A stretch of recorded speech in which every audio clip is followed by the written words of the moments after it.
Motocicleta não mata ninguém, no Brasil e nem no mundo. Então por que se fala que motocicleta mata? O porquê disso eu vou contar logo adiante desse vídeo. O motivo pelo qual se marginaliza a motocicleta, a moto. Porque quem mata não é a motocicleta, é o condutor da motocicleta. O motociclista, o motoqueiro que está ali em cima. Ele sim, ele mata. Mas o veículo em si, ele não tem essa capacidade de matar.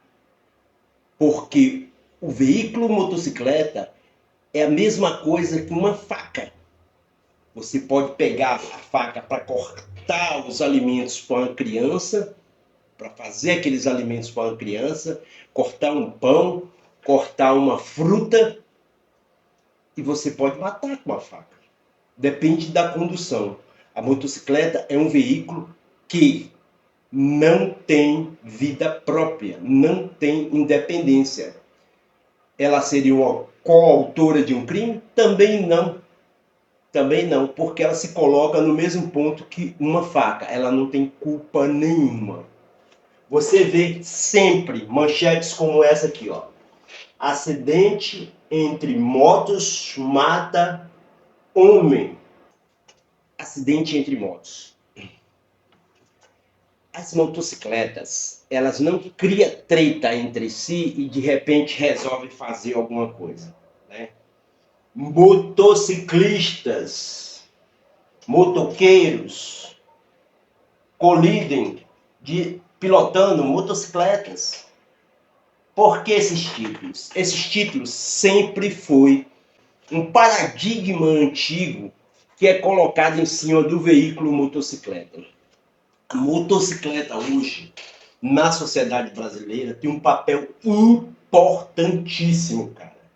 Que são vários, que se eu ficasse aqui citando para você, demoraria um dia inteiro de vídeo eu citando essas utilidades.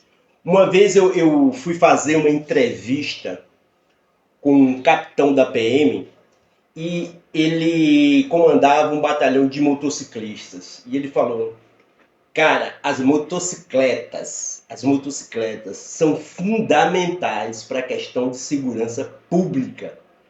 Essas motos entram em lugares que nenhuma viatura de 4 rodas entra. Elas são fundamentais para se exercer uma segurança pública de alto nível, de alta qualidade. O capitão da Polícia Militar na Bahia me falou isso uma vez e concordo com ele. E se você pegar qualquer policial militar motociclista que conduz moto, ele vai te falar dessa mesma eficiência que eu falo. Foram implementadas também no SAMU, que estão hoje acho quase mortas, e no Corpo de Bombeiro, porque faltou treinamento, teve várias pontas de falhas ali, que às vezes provocavam acidentes desses próprios motociclistas.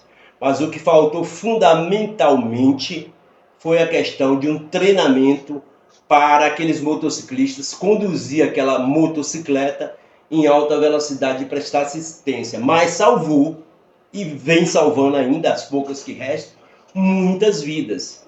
A motocicleta, ela exerce esse papel fundamental na sociedade. Foi a carta de alforria de milhões e milhões de pessoas que dependiam diretamente de ônibus e eram reféns. E a motocicleta as libertou do transporte coletivo de péssima qualidade e fez com que essas pessoas tivessem autonomia na sua mobilidade urbana. Mas quando você pega o contexto de moto mata, isso vem de um padrão histórico mesmo. Meu brother, isso aqui é antigo. Você vem lá desde os Estados Unidos, que foi uma coisa que nós importamos também, esse tipo de cultura de discriminação, onde você tinha os caras que se mataram lá no Vietnã, se mataram na Segunda Guerra Mundial e começaram a aderir à questão da motocicleta. E esses caras, quando foram para os Estados Unidos, começaram a ser marginalizados. Alguns sim, tinha isso. Mas aí associaram o quê? Às vezes não podia associar um herói de guerra, né, a questões criminais, aí associava veículos, a moto. É o cara que conduz a moto. No Brasil, tudo sempre foi essa discriminação referente ao veículo de duas rodas. Principalmente daqueles que nunca andaram de motocicleta. Acha perigoso, tem medo, acha desconfortável. Uma vez eu tive com um prefeito, por falar em autoridade, com o prefeito, a gente discutindo a situação de mototáxi, ele virou para mim e falou o seguinte: mototáxi é um serviço de transporte de passageiro desconfortável. Aí eu, respeitosamente, eu perguntei: prefeito, o senhor já andou na garupa de uma moto? Não. Como o senhor consegue ter essa concepção que é desconfortável? Conforto é algo subjetivo. O cara, às vezes, que anda a pé debaixo de sol, ele na zona rural, e ele vai em cima de uma cinquentinha, ele acha mais confortável estar em cima de uma cinquentinha do que andando a pé.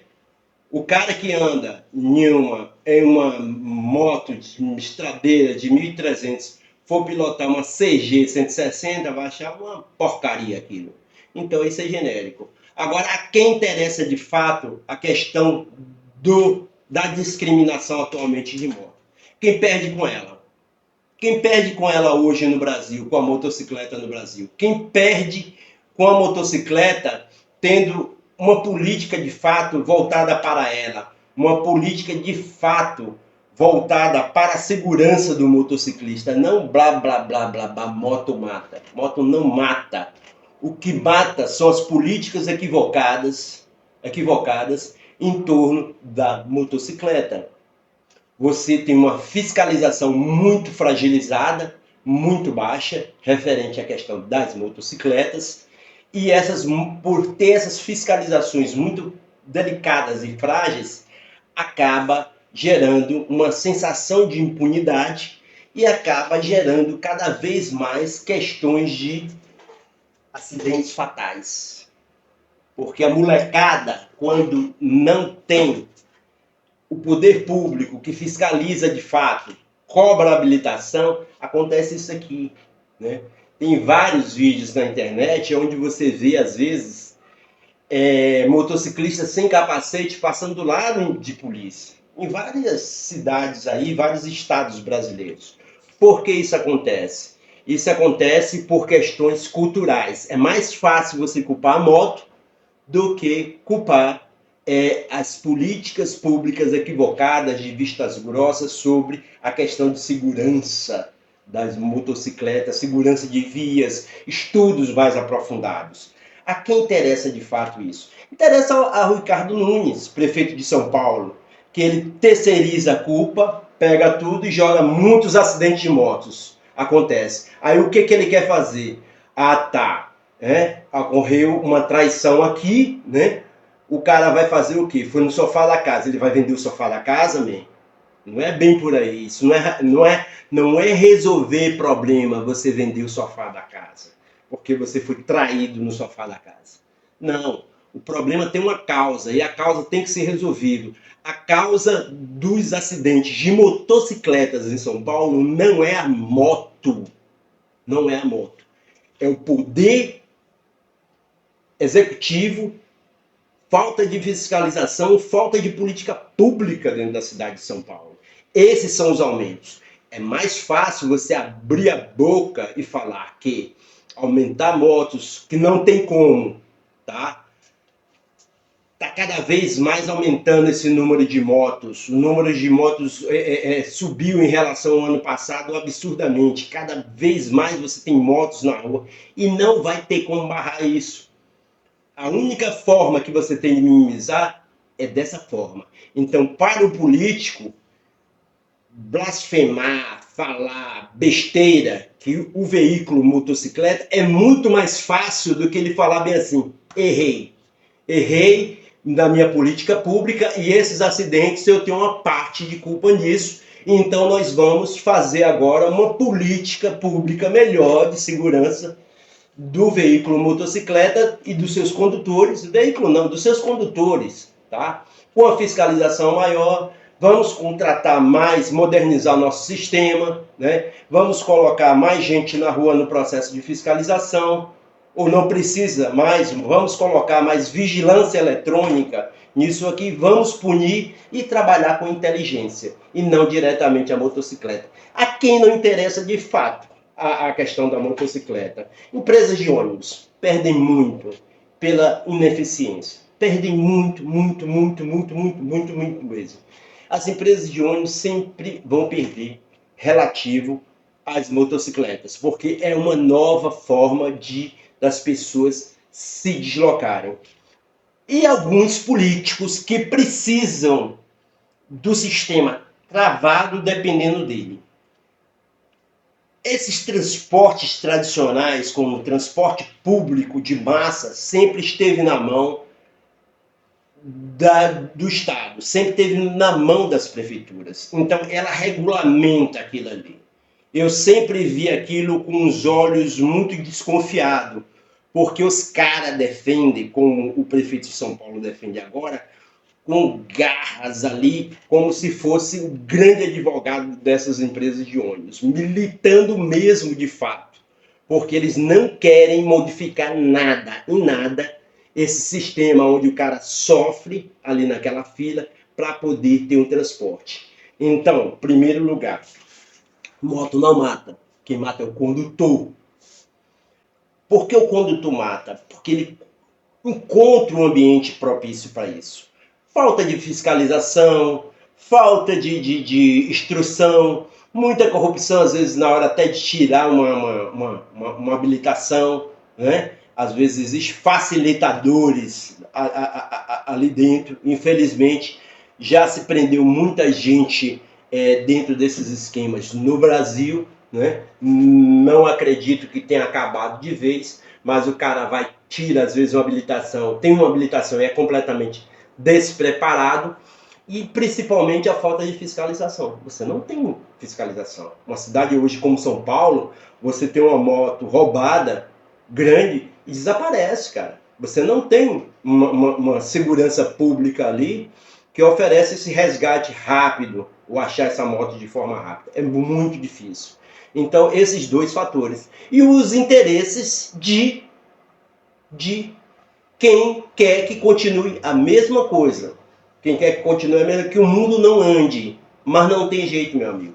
O mundo vai andar cada vez mais pela facilidade, pela mobilidade urbana, por tudo isso. Então não adianta estar dando murro em ponta de faca, senhores prefeitos que são contra os aplicativos, que são contra as motocicletas.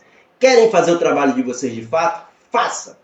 Faça da seguinte forma: regulamente, invista em fiscalização e invista em trânsito. Se você pegar os investimentos dessa cidade, são baixíssimos. E isso é que, de fato, mata, não é a moto. O que mata é os investimentos baixos feitos no trânsito no Brasil, em inteligência e modernização do sistema.